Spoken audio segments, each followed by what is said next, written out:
So moving on, because when I get through, I want to respond to some of the comments that people are sending up. So now I want to say something else.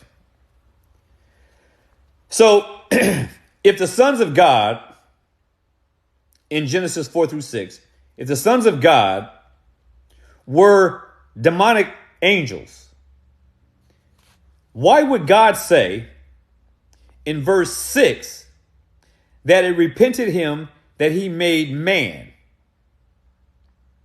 If demonic angels were the actual culprit who were copulating with women, if it were angels, if it were demons, why would God be angry with man if it wasn't man that was having sex with the women?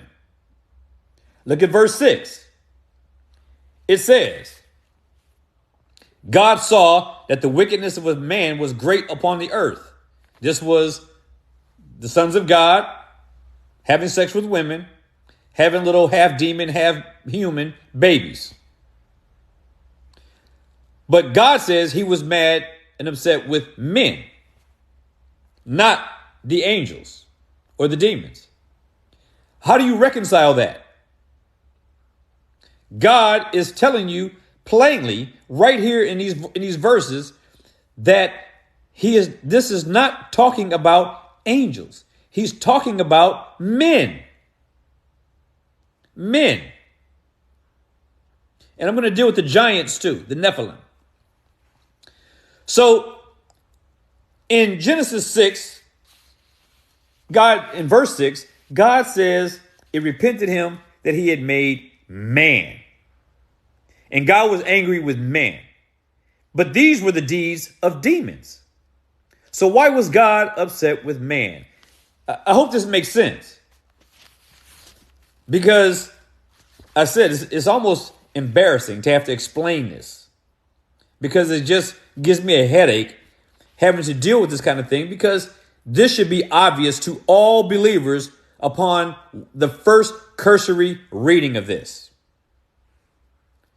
God wouldn't be upset with man if this was demons. He would have been upset with the demons. He would have repented him that he had made the demons.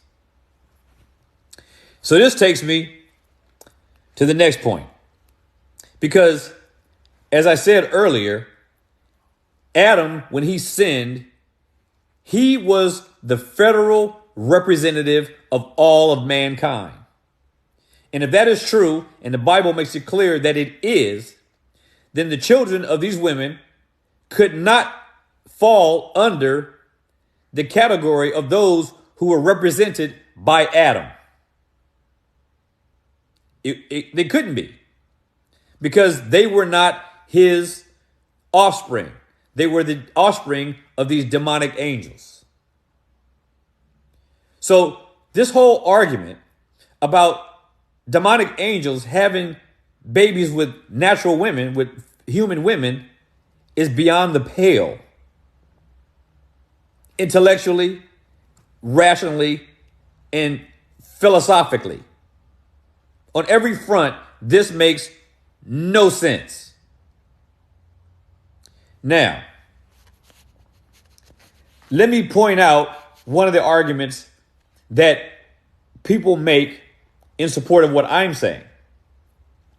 So, if you go to Matthew 22 in verse 30,